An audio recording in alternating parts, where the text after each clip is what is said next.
Algunos Xbox 360 defectuosos literalmente se están derritiendo mientras ejecutan ciertos juegos. Microsoft no ha especificado la causa, pero los usuarios dicen que el sistema de enfriamiento de la consola simplemente no puede soportar el calor de muchas horas de juego.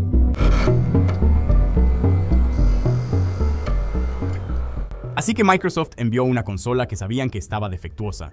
La mitad de todos los que la compraron la vieron morir en su sala. Y un hombre tuvo que entrar a la oficina del director general con una factura de $1.000 millones y 5 minutos para salvar toda la marca Xbox. Así que ahora este tipo se llama Peter Moore. Y cuando comienza la historia, él es vicepresidente del negocio de entretenimiento interactivo de Microsoft, que es un título largo que básicamente significa que él es la cara de Xbox.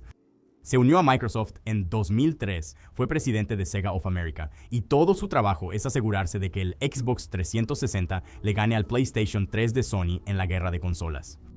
Y para entender por qué sucedió todo esto, tienes que entender de qué tenía tanto miedo Microsoft. El PlayStation 2 había destruido por completo al Xbox original. Sony dominaba el mundo de los videojuegos. Así que Microsoft tomó una decisión. Van a salir al mercado un año antes que el PlayStation 3. Tomar la delantera, construir la base de usuarios antes de que Sony siquiera apareciera, lo que fuera necesario. Y hacer lo que fuera necesario resultó ser un problema.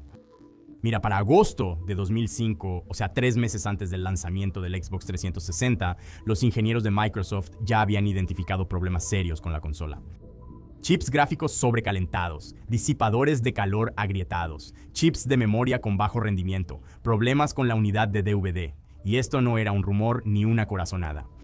Esto estaba documentado, informes internos, datos reales, una lista de defectos conocidos que estaba en el escritorio de alguien en la sede de Microsoft 3 meses antes de que una sola consola llegara a las tiendas. Y según una investigación de VentureBeat realizada por el periodista Dean Takahashi, un ingeniero dentro de Microsoft se preocupó tanto que solicitó formalmente que detuvieran la línea de producción. No lo mencionó solo una vez, lo mencionó repetidamente. Ingenieros de mayor rango, gerentes y ejecutivos decidieron seguir adelante de todos modos. Nadie escuchó. La solicitud fue simplemente rechazada. Y aquí está la razón por la que esa decisión importa. Porque las personas que tomaron esa decisión no eran tontas. Sabían exactamente lo que estaban haciendo. Cerrar la línea de producción significaba perder la temporada navideña. Perder esa ventana de las fiestas significaba lanzar en 2006 en lugar de 2005. Lanzar en 2006 significaba que el PlayStation 3 de Sony podría llegar al mercado antes que ellos. Y si Sony llegaba primero, todo lo que Microsoft había construido hasta ese momento se perdería. La ventaja inicial, la base de usuarios, el impulso, todo eso. Así que tomaron una decisión. Lánzalo, arréglalo después y espera lo mejor. No obtuvieron lo mejor. El 14 de septiembre de 2005, es decir, 69 días antes del lanzamiento, la producción comienza de todos modos. Y el 22 de noviembre de 2005, el Xbox 360 llegó a las tiendas. Filas alrededor de la cuadra, agotado en todas partes. Uno de los lanzamientos de consolas más grandes de la historia. Mi video desempaquetando esta consola sigue siendo uno de los más vistos de todos los tiempos. Peter Moore está en la cima del mundo.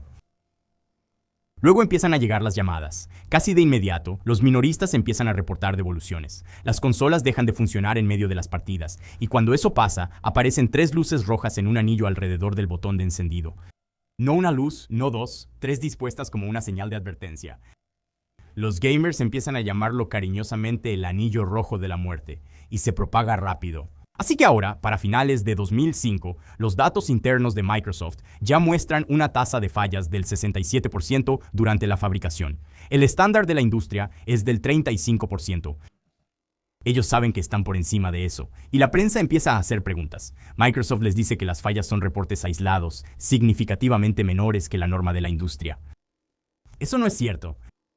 Y ellos lo saben. Para marzo de 2006, alrededor del 30% de las consolas fabricadas están siendo devueltas o no pasan los controles de calidad en la fábrica. En un momento, la tasa de rendimiento de Microsoft supuestamente llegó al 32%, lo que significa que el 68% de las consolas que salían de la línea estaban defectuosas. Más de 2/3, y aún así las siguen enviando. Mientras tanto, nadie dentro de Microsoft puede averiguar exactamente qué está causando todo esto. La consola se calienta y luego se enfría rápidamente cuando se apaga. Ese estrés térmico está rompiendo algo en el interior. ¿Pero qué exactamente? ¿Era la GPU, la soldadura, la tarjeta madre? Supuestamente no lo saben, y en retrospectiva esa afirmación parece extraña. Y como no lo saben, supuestamente no pueden arreglarlo, así que siguen enviando. Y en el mundo real, la gente empieza a descubrirlo por las malas. Llevas 20 horas en un juego, sin guardar manualmente en un buen rato. De repente, la pantalla se congela, la consola hace un ruido que nunca había hecho antes, y luego aparecen 3 luces rojas en la parte frontal. Sin advertencia, sin solución, solo 3 luces rojas y ahora tienes un pisapapeles muy caro. Algunas personas compran un reemplazo. Ese también se descompone. La solución de Microsoft en este punto es enviarte una caja de cartón marrón, meter tu consola descompuesta ahí. Los gamers empezaron a llamarlas ataúdes de cartón, y los ataúdes siguen llegando. Y luego los gamers accidentalmente descubren todo el asunto. No sé quién, pero alguien descubre que si envuelves tu Xbox 360 muerta en una toalla y la dejas encendida por unos 20 minutos, a veces la consola revive. La toalla atrapaba suficiente calor para volver a derretir temporalmente la conexión de soldadura que se había roto, reformando las uniones y haciendo que la consola reviviera.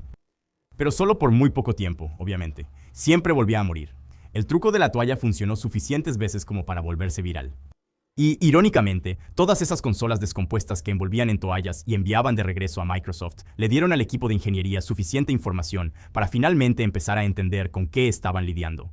Así que en febrero de 2007, el programa de investigación Watchdog de la BBC hace un reportaje completo sobre el anillo rojo de la muerte. Microsoft responde públicamente que las fallas, cito, están nuevamente dentro del rango normal. Y otra vez, ellos saben que eso no es cierto. Y es entonces cuando Peter Moore, ¿lo recuerdas?, decide que ya ha tenido suficiente. Moore había estado soportando el abuso público durante más de un año.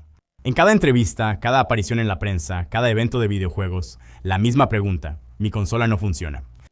Más tarde dijo que era repugnante y que él recibió la mayor parte del abuso porque era la cara visible de todo eso. Y él sabe mejor que nadie que mientras más tiempo Microsoft intentaba encubrir este problema, peor se ponía. Entonces Peter Moore, que no es ningún tonto, empieza a hacer cuentas. Tasas de reparación, número de consolas afectadas, costos de envío, ventas perdidas. Entra a una sala con un pizarrón y escribe cuánto va a costar arreglar esto correctamente. Reparaciones gratis para cada consola afectada, envío gratis de ida y vuelta. Reembolso para cualquiera que ya haya pagado de su bolsillo. Garantía extendida. Y la cifra a la que llega es de $1,150 millones. 240 millones de esos son solo para FedEx. Y luego entra a la oficina de Steve Ballmer temblando. Ballmer es el director general de Microsoft y no es conocido precisamente por ser, digamos, alguien blando.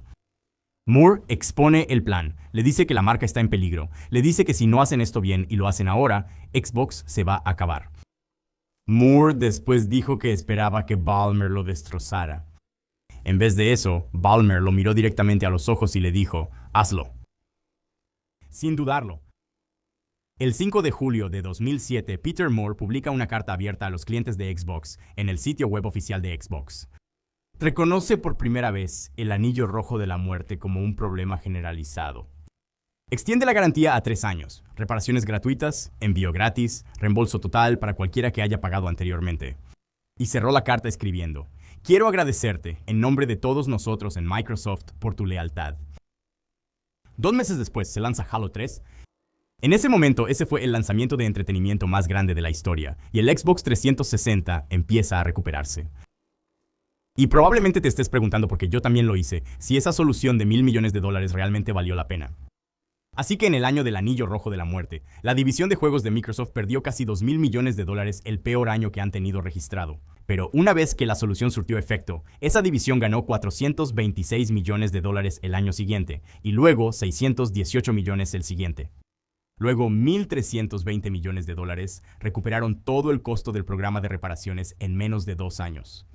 Microsoft lanzó una consola defectuosa, los descubrieron, gastaron más de $1,000 millones arreglándolo y salieron del otro lado siendo más rentables que nunca.